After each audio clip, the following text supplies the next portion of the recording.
Hello. ನಮಸ್ಕಾರ ಗುರುಗಳೇ. ನಮಸ್ಕಾರ ಸ್ವಾಮಿ.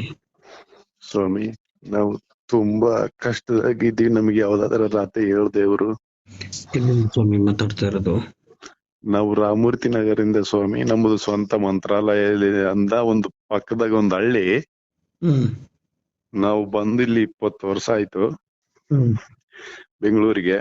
ಹ್ಮ್ ನಾನು ಇಲ್ಲಿ ಸೆಕ್ರೆಟರಿ ಕೆಲಸ ಮಾಡ್ತಿರೋದು SBI ಅಲ್ಲಿ.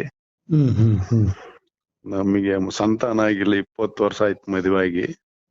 ಹ್ಮ್ ಹ್ಮ್ ಹ್ಮ್ ಮತ್ತೆ ತುಂಬಾ ಕಷ್ಟದಾಗಿದ್ದೀನಿ. ಹ್ಮ್ ನಿಮ್ಮದು ವಿಡಿಯೋ ಹಸು ಮಂತ್ರಾಲಯ ಪಾದಯಾತ್ರೆ ಮಾಡಿರೋದು ವಿಡಿಯೋ ಎಲ್ಲ ನೋಡಿದ್ದೀನಿ. ಹ್ಮ್ ಹ್ಮ್ ನಿಮ್ಮನ್ನ ನೋಡ್ತಿದ್ರೆ ರಾಯದೇವ್ರ ದೇವ್ರನ್ನೇ ನೋಡಿದೆ ಹಂಗಾಗುತ್ತ ಅಂತೇಳಿ ನಿಮ್ಲಿ 10 ದಿವಸಲಿದ್ದ ಫೋನ್ ಮಾಡ್ತೇನೆ ಇದೀನಿ ಸ್ವಾಮಿ, ಸಿಗ್ತಾ ಇಲ್ಲ. ಅಲ್ಲ ಸ್ವಾಮಿ, ಇವಾಗ 3 ಗಂಟೆಗೆ, ರಾತ್ರಿ 3 ಗಂಟೆಗೆ ಫೋನ್ ಮಾಡಿದ್ದೀರಾ? ಹೌದು ದೇವ್ರು, ಹೌದಪ್ಪ. ಯಾಕೆ? ನಾನು ಯಾಕೆ ಈ ಟೈಮಲ್ಲಿ ಫೋನ್ ರಿಸೀವ್ ಮಾಡ್ತೀನಿ? ಏನಾದ್ರೂ ತೊಂದರೆ ಇರುತ್ತೋ ಯಾರಿಗಾದ್ರೂ ಅನ್ನೋದಕ್ಕೋಸ್ಕರ ಹೌದು. ಫೋನ್ ರಿಸೀವ್ ಮಾಡೋದು ನಾನು.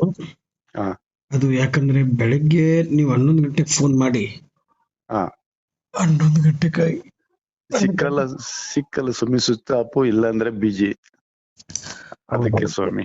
ಹೌದು ಸ್ವಾಮಿ, ಅದಕ್ಕೆ ಸ್ವಾಮಿ ದಯವಿಟ್ಟು ನಿಮ್ಮನ್ನ ನನ್ನ ದೇವ್ರೆ ಅಂತ ತಿಳ್ಕೊಂಡು ನಾನು ಅಲ್ಲಿಗೆ ಬರ್ಬೇಕು ಅನ್ಕೊಂಡೆ ಸ್ವಾಮಿ. ಎಲ್ಲೇ ಐತಂದ್ರೆಲ್ಲ ನೀವು ಮಠ ಜಯನಗರದಲ್ಲಿ, ಅಲ್ಲಿಗೆ ಬಂದು ನಿಮ್ಮನ್ನ ಹುಡುಕೊಂಡು ನಿಮ್ನ ಹಿಡಿಬೇಕಂತ ಕಸಿ ಕೇಳ್ಕೊಂಡು ನಮ್ಮ ಅಪ್ಪಂದು ರಥ ಹೇಳ್ಕೊಟ್ರೆ ಪರಿಹಾರ ಎಲ್ಲ ಆಗುತ್ತಲ್ಲ ಅಂತ ಹೇಳಿ ಪ್ರಯತ್ನ ಮಾಡೋಣ ಅಂತ ಇದ್ನಿ ಸ್ವಾಮಿ. ನಾಳೆ ಗುರುವಾರ ಅಲ್ಲಿಗೆ ಬರ್ಬೇಕು, ಅಲ್ಲೇ ಸಿಗ್ತಾರೇನು.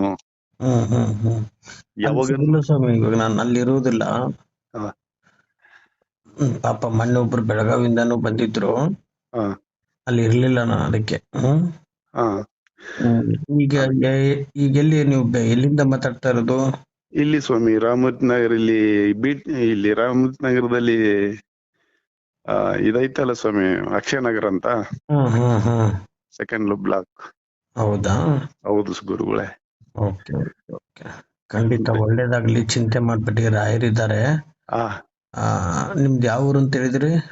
ಮಂತ್ರಾಲಯ ಪಕ್ಕದಾಗ ಒಂದು 4 ಕಿಲೋಮೀಟರ್ ಹಳ್ಳಿ. ಇಲ್ಲಿ ಬಂದು 2000ದಾಗ ಬಂದಿವಿ ಗುರುಗಳೇ. ಇಲ್ಲೇ ಸೆಟ್ಲ್ ಆಗಿವಿ. ಸಂತಾನ ಇಲ್ಲ. ಮತ್ತೆ ನಾವು ಚೀಟ್ ಹಾಕಿದ್ರೆ ದುಡ್ಡು ಯಾರು ನಮ್ ನಮಿಷಿ ತಗೊಂಡು ಕೊಡ್ತೀವಿ ಅಂತ ಹೇಳಿ 20 ಲಕ್ಷ ದುಡ್ಡು ಕೊಟ್ಟಿಲ್ಲ. ಅದಕ್ಕೆ ನಮ್ಮಪ್ಪ ನಿಂದೆಲ್ಲ ಪ್ರತಿಯೊಂದು ವಿಡಿಯೋ ಪ್ರತಿಯೊಬ್ಬರು ಹಾಕೊಂಡ್ರು ಇದ್ದು ಹೇಳೋದು ಕೇಳೋದು ಪರಿಹಾರ ಎಲ್ಲಾ ನೋಡಿ ನನಗೆ ಸಂತೋಷ ಆಯ್ತು. ನಮ್ಮಪ್ಪ ಸಂತೋಷಪ್ಪ ಯಾವಾಗ ಸಿಗ್ತಾನೋ ಯಾವಾಗಿಲ್ಲ ಅಂತ ಇಬ್ರು ಗಂಡ ಹೆಂಡತಿ ಆತರದಿಂದ ಕಾಯ್ತಿದ್ವಿ. ನಿಮ್ ಕೈಯಾಗ ಮಾಡಿ ಮಾಡಿ ಸಾಕಾಯ್ತು. ಸ್ವಿಚ್ ಆಫ್ ಇಲ್ಲ ಬಿಜಿ. ಇಷ್ಟೊತ್ನಾಗ ಸಿಗ್ತಾರೆ ಏನಂತ ಕಾಯ್ಕೊಂಡು ನಿದ್ದೆಗಟ್ಟಿ ಕಾಯ್ಕೊಂಡು ಮಾಡ್ಕೊಂತ ಇದ್ದೆ ಸ್ವಾಮಿ. ಇವತ್ತು ಹೆಂಗನ್ ದೇವ್ರದ ಇದರಿಂದ ಸಿಕ್ತು ಸ್ವಾಮಿ. ಅಲ್ಲ ಆಯ್ತು, ರಾತ್ರಿ 3 ಗಂಟೆ ಆಗಿದೆ ಇವಾಗ. ಹೌದ್ ದೇವ್ರು. ನಾನು ನಾಳೆ ನೀವು ಕೆಲ್ಸಕ್ಕೆ ಎಷ್ಟು ಗಂಟೆಗೆ ಹೋಗ್ತೀರಾ? ನಾವ್ ಸೇಮ್ ಇದೇ ಟೈಮ್ಗೆ ಎದ್ದು ಈಗಿರ್ತೀವಿ ಸ್ವಾಮಿ. ಹೌದಾ? ಅವತ್ತು 5 ಗಂಟೆಗೆ ಎದ್ದು ಮತ್ತೆ 10 ಗಂಟೆಗೆ ಮನೆಯಲ್ಲಿ ಇರ್ತೀನಿ ಸ್ವಾಮಿ. ಸರಿ, ಹಾಗಾದ್ರೆ ಒಂದ್ ಕೆಲಸ ಮಾಡಿ, ನಾಳೆಗೆ 11:30ಗೆ ಫೋನ್ ಮಾಡಿ. ನಿಮ್ ನಂಬರ್ ನಾನು ನೋಟ್ ಮಾಡ್ಕೊಂತೀನಿ ಇವಾಗ. ಧನ್ಯವಾದಗಳು ಸ್ವಾಮಿ. ನೋಡಪ್ಪ ದೇವ್ರೆ, ನಮ್ಮಪ್ಪ ಪರಿಹಾರ ಆದಂಗ ನನಗೆ ಜೀವ ಮತ್ತೆ ಹುಟ್ಟಿ ಬಂದಂಗ. ನಾವ್ ಬದುಕಿ ವೇಸ್ಟ್ ಅಲ್ಲ ಅನ್ಕಸಿ ಕೊರಿಗಿ ಕೊರಿಗಿ ಕೊರಿಗಿ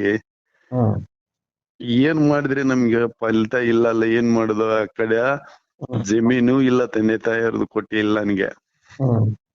ಈ ಕಡೆ ಚೀಟಿ ಹಿಂಗ್ ದುಡ್ಡು ತಗೊಂಡು ಮೋಸ ಮಾಡಿದ್ರೆ, ಈ ಕಡೆ ಸಂತಾನ ಎಲ್ಲ. ಏನ್ ಮಾಡಿದ್ರೆ ನಮ್ಗೆ ಶೇರ್ ಆಗಿತ್ತು ಅಂತ ಹೇಳಿ ನೋಡಿ. ಇವಾಗ ನಾನು ಇಷ್ಟೊತ್ತನ 2 ಗಂಟೆವರೆಗೂ ಮಾತಾಡಿದ್ದೀನಿ. ಇವಾಗ ಇವತ್ತು ರಾತ್ರಿ 2 ಗಂಟೆವರೆಗೂ ಮಾತಾಡಿದ್ದೀನಿ. ಇವಾಗ ಜಸ್ಟ್ 1 ಅವರ್ ಆಯ್ತು ಅಷ್ಟೇ ನಾನು ಮಲಗಿ. ಅಯ್ಯೋ ಅಯ್ಯೋ ಅಯ್ಯೋ. 1 ಅವರ್ ಅಲ್ಲಿ ಇವಾಗ ನೀವು ಫೋನ್ ಮಾಡಿದ್ರಿ. ಇರ್ಲಿ, ಏನ್ ತೊಂದ್ರೆ ಇಲ್ಲ. ನನ್ಗೆ ಯಾವತ್ತು ಬೇಜಾರಾಗೋದಿಲ್ಲ. ಖಂಡಿತ ನೀವು ಒಂದು 11:30ಗೆ ಫೋನ್ ಮಾಡಿ. ಕಣ್ಣು ತೆಗಿಯೋಕ್ ಆಗ್ತಾ ಇಲ್ಲ ಇವಾಗ ನನಗೆ. ಆಯ್ತಪ್ಪ, ಆಯ್ತು, ಒಳ್ಳೇದಾಗ್ಲಿ. ನಾನು ನಾಳೆ 11:30ಗೆ ಫೋನ್ ಮಾಡಿ ಖಂಡಿತ ನಾನು ನಿಮ್ ಫೋನ್ ರಿಸೀವ್ ಮಾಡ್ತೀನಿ. ಸೋಮವಾರ 11:30 ಸ್ವಾಮಿ. ಹೌದೌದು.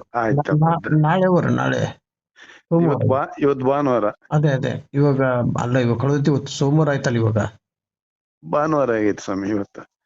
ಇವತ್ತು ಭಾನುವಾರನ? ಹೌದು. ನಾಳೆಗೆ ಮಾಡಿ ಹಾಗಾದ್ರೆ ಬೆಳಗ್ಗೆ.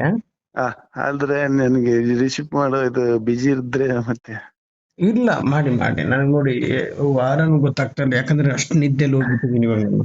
ಆಯ್ತು ದೇವ್ರೆ, ಆಯ್ತಪ್ಪ, ಆಯ್ತು. ದಯವಿಟ್ಟು ನಾಳೆ 11:30 ಫೋನ್ ಮಾಡಿ ಬೆಳಗ್ಗೆ. ಆಯ್ತು ಸ್ವಾಮಿ, ಆಯ್ತು ನಾನು ಸ್ವಾಮಿ, ಖಂಡಿತ ತಿಳಿಸ್ಕೊಡ್ತೀನಿ ಅಂತ. ಆಯ್ತಪ್ಪ, ಅಪ್ಪ ನಮ್ಮಪ್ಪ, ಆಯ್ತು ಸ್ವಾಮಿ, ಶುಭವಾಗಲಿ ಸ್ವಾಮಿ. ಆಯ್ತು.